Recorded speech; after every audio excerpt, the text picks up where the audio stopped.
Welcome to episode 64, Bold-Faced Lies No One Will Understand.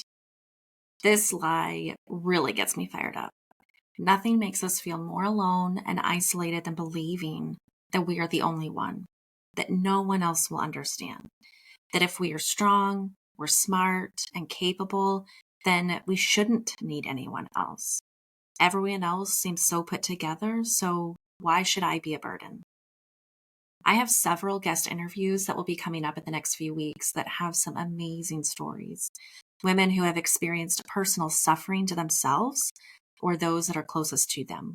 Things like human trafficking, drug abuse, porn addiction, broken trust, secrets in marriage and relationships. Things that have held tightly inside of them due to shame, minimizing, justifying. The most hurtful lie that we carry around in us is that we are better off keeping things hidden. I think we fear exposure for many reasons, and we convince ourselves that keeping it in the dark is wiser and safer. But today, I hope I can give you some better reasons to be open than keeping things hidden. So first, let's talk about a few common reasons why we keep things in the dark. I think the biggest one is that we fear judgment. We fear being criticized, blamed, accused, or being othered. We hear this often with victims of sexual, physical, and verbal abuse. That they fear that they'll be blamed for causing this abuse, that they asked for it or deserved it, or that they could have prevented it in some way. In some of the earlier episodes of this podcast, my sister and I shared very openly about past hurts and abuse that we both endured. And we shared these things intentionally because we wanted to, alongside of many other people who have and do speak up, to put this stigma down. It might happen. People might respond that way, but it doesn't always happen. I think the next big thing that we do is we fear shame or embarrassment. Especially in the areas where it is something that we've done out of our choice. Like we get caught in a lie or stealing, or we've caused harm to other people. We fear exposing our own weaknesses or shortcomings.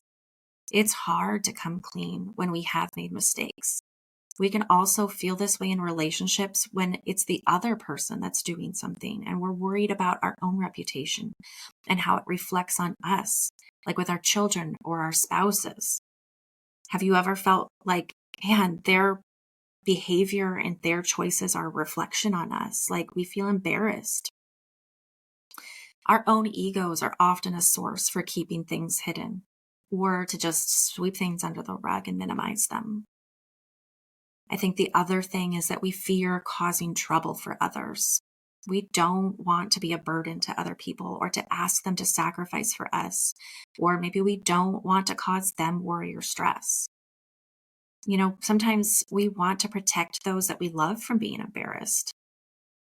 So I wonder, at what point does us getting help and support, especially when it's a situation where there is a struggle involving someone else, that means that we're exposing their weaknesses by us getting help.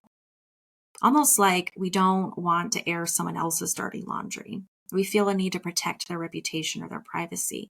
But we can also fear that other people and their struggles will in turn expose our own weaknesses.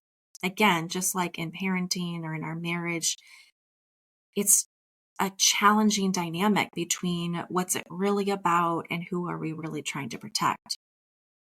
So I'll share a personal example with parenting. So it's really hard being a parent to a teenager, and I'm just at the beginning. So in case you don't have teens yet, it's hard. And those of you that do, I'm with you. And those of you that are on the other side, we need you. We need your voice and your vision to keep us going and surviving. But I recently, was in this situation where I really needed support and advice on a very challenging situation with my daughter. And so my friend and I were speaking one day and we were speaking openly about this situation.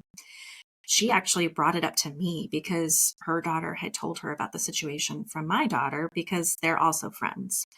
So as the girls were talking later on after the fact, something had prompted between their conversations that prompted my daughter to come back to me and ask, like, did I tell this other girl's mom? And at first she was feeling very shocked and mad about like her privacy, like I was gossiping about her or something. But as me and her sat down and we talked about it, I reminded her of a couple of things. One, that this other mom and her daughter are our friends. They love her. They are for her. They love our family, that they are safe people to talk to. And even though it can be uncomfortable, it's good to let people in to help us. The second thing was that I'm a person too, and I need friends and support for what I'm going through. And what she's going through also affects me. And therefore, I need to be able to talk about it when things that I'm going through and wrestling with. Like, I need to get the support that I need. It wasn't about gossiping and airing her dirty laundry, but about getting the support. This is the benefit of having a support system and having people to go through tough times with you and not doing it alone. I also reassured her that I'm sharing from a place of love, discretion. And in this particular conversation, I was more specific because the mom came to me with information, which could have only happened had my daughter shared information with her daughter and so on. So I wasn't exposing anything that wasn't already out there, but I did reassure her also that I would not share more than I felt necessary if I was going to talk with other people. And it's not something that gets shared with just anybody for any reason. I think the biggest lie that we often believe in these types of situations is that the embarrassment or the judgment we fear will happen in the exposure of these painful situations is actually worse than the pain and fear, the shame, the guilt that we're already feeling by keeping it inside of us and hidden from others. But here's the truth: the healing, support, comfort, grace, freedom, peace, those things can only come when we bring things into the light and we expose the truth. We will rarely ever get to this place unless we let it out. We've got to give it up. Let it stop holding power over us. It's just like forgiveness. Forgiveness isn't for the other person, it's for us. We stay enslaved, victimized, fearful, alone, isolated, othered, condemned when we don't allow our true selves to be seen and heard. We fear those things will happen by getting open, and they might from some people. And they have done it before, right? I bet you've experienced times where you may have gotten open before and you received that kind of treatment. And so you're only doing what the past has taught you to do to stay safe and to avoid further pain. But when we keep things hidden inside of us, it's guaranteeing that we stay unsafe, fearful, alone, and condemned. We then turn into survival mode, right? We're just keeping things hidden through avoidance, denial, minimization, and smallness of the truth. That's a lot of work. It's just like lies. We either let the truth come out or we spend all of our time telling more and more lies to keep the lies hidden. This kind of life is heavy. It's hard, it's hopeless, and it's inauthentic. So by keeping things hidden, we are guaranteeing that kind of life. But bringing things into the light, out in the open, is the only way to break that cycle, to break that lie, to break that heavy burden. I want you to consider this. Just like forgiving others is more for you than it is for other people, so is exposing the truth. It's not about how other people respond. Whether they respond poorly or better than you could have ever imagined, the true power lies in your willingness to release its grip on you. Here is what is promised if we are willing to get open. Getting open allows for our own awareness. Sometimes just saying what it is that you have been keeping bottled up gets immediately resolved just in pure exposure. This is especially true when it's just your fears and your thoughts, right? Sometimes we didn't even realize what we were anxious about until we started talking or journaling. But once we have given tangible words and voice to something, we can decide what to do with it. Or we've been creating a whole story about an assumption, and bringing things up gives others the chance to set the record straight, to bring some healing and some truth to the situation, right? They can then have the opportunity to say, I didn't mean that the way that you interpreted it. I didn't lay a boundary down. I'm not mad at you. I'm not judging you. But if we never brought that into the light to ask, to seek for clarification, we're just going to walk around with those feelings as if they're real. The other thing that we're promised is support. We see this constantly in movies and shows where the main character is struggling with something and they spend the whole time trying to solve it all on their own. And it just gets worse and worse and worse until finally the truth comes out and it has to be dealt with. It can't be hidden any longer. But oftentimes the situation became 10 times worse because they tried to handle it all on their own. I'm always trying to instill this in my children, to come to me, to let me give them my answer instead of just assuming that I'll say no or that I'll be mad. I know I did this as a kid. I assumed all the time that I already knew what my parents were going to say. So I wouldn't even ask. I wouldn't even dream of trying different things or to go after certain things. I would just settle, and I did without.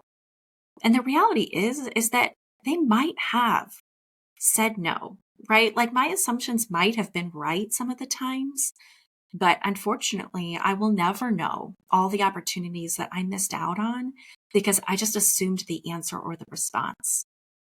There could have been so many things that I got to try that they wouldn't have been upset about, that they would have totally supported. But because I never even gave them the chance, I just eliminated it. And I had somebody else to blame for it, right? Like I got off the hook for even trying something by blaming them without them having the support that I needed.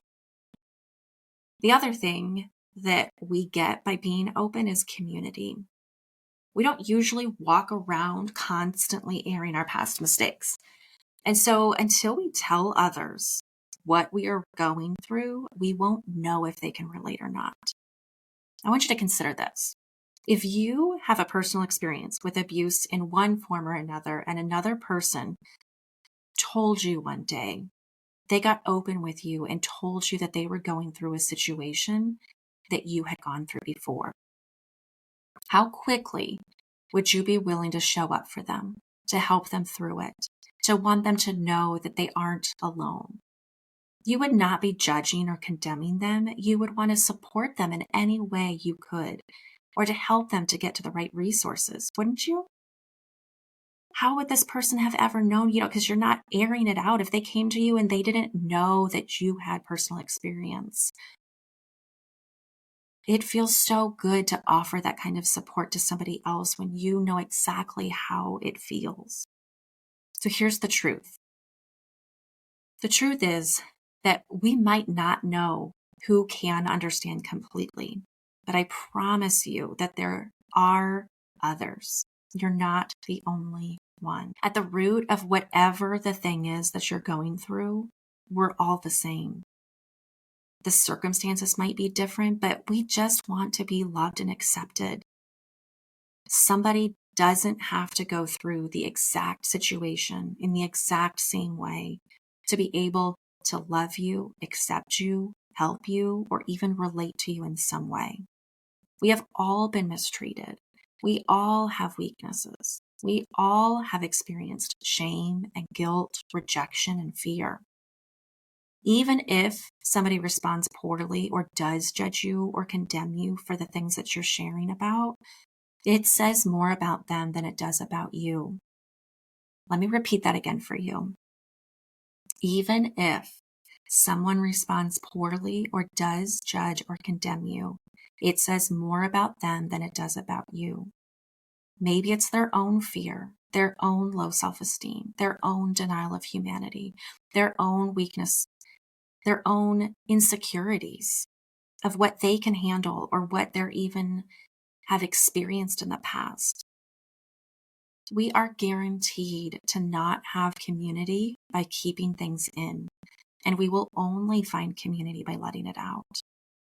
Don't let the fear of judgment stop you from allowing your community to support you. The judgment might really come, and that stinks, but the blessing of a community is worth fighting for. The last thing I want to share is that it promises us life. I used to be a plant killer, okay? I'm not a green thumb now by any stretch, but I can proudly say that I have a little indoor plant collection that I am very proud of. One plant specifically is this random Christmas cactus I bought in Iowa when we lived there 7 years ago from Aldi, of all places. Okay, it was like a last minute splurge purchase at the register, and it had tons of beautiful blooming flowers on it. So it's still sitting in my kitchen right next to my desk. And just a few weeks ago, 2 beautiful flowers bloomed on it. Now, it's not as many as it was when I bought it. There was probably at least 12. And now every year, I probably only get 2. Okay, so that's where I'm not perfect at it. But it still blooms, right? It is a beautiful reminder to me of how much I've grown, that I've changed, that I've matured through the years, that I'm a work in progress, and that I'm committed to a lifetime of growing and learning. In my first apartment after I got married, we had very little light in this apartment. It was very dark. We had just like 2 windows, and there was a ton of trees outside. And we were really hardly ever home. We really just kind of slept there. And I'm sad to say that the first plant that I ever brought into my home, it came from my cousin's funeral, was killed in active duty in the Army at a very young age. He was so loved and is still missed today. But I killed that plant. It wouldn't take a genius to understand why. you know, it never got watered and it never received any sunlight. It was neglected in the dark. Of course it died. Nothing can flourish in that kind of environment. I didn't have the skills needed or the right environment to keep it alive. That's what happens to us when we keep things bottled up and hidden and in the dark. My plants that are thriving-ish now are given lots of sunlight and water. Sometimes too much and sometimes too little. And every once in a great while, I'll give it some plant food. But I think that's what's so encouraging about them, that even in my weakness, in my inconsistency, my lack of knowledge, or my lack of attention, they are still fighting to survive. They are resilient. We are even more than that. What doesn't kill us can make us stronger, but only if we expose ourselves to life-giving activity. Only if we allow ourselves to be loved, to be cared for, to be supported, and to be fed. These upcoming interviews have all one thing in common. Each of them are where they are today because they allowed others to help them. They were open even in the face of embarrassment, fear, judgment, or condemnation. I want you to create a new truth for you today. What can replace that lie that you must stay quiet, hidden, and in the dark? What life could be waiting for you on the other side of truth and life? Getting open won't always be easy or comfortable, but I know that you are living the fact that keeping it hidden inside isn't easy. It isn't comfortable. It's just familiar. This is what we can do during coaching. We can go slowly or quickly to bring to light so that you can have life, to help you discover for yourself the life that you really want to live, the life where you are seen and heard and loved and accepted, to be able to serve, love, and bring life to others the way that you were created to be in your specific way. The truth is that you are not alone and somebody can understand.